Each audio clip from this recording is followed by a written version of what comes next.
Hanggang ngayon ay trending pa sa online world ang sobrang Latina look na kagandahan ni Catherine Bernardo sa bench fashion event noong Biyernes. Maraming netizen at fani ang naaliw sa viral video at mga photos kung saan huling-huli sa camera ang halos sabay-sabay na pagtingin nina Andres Mulak, JM Ibarra at David Licauco sa Asia's Superstar.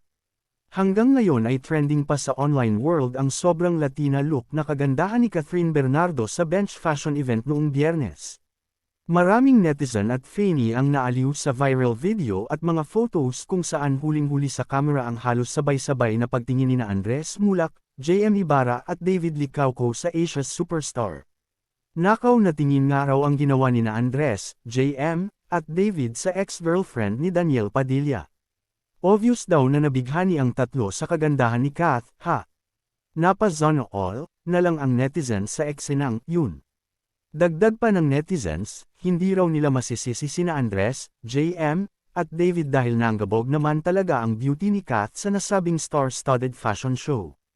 Aminado naman si JM noon pa man na crush niya si Kath.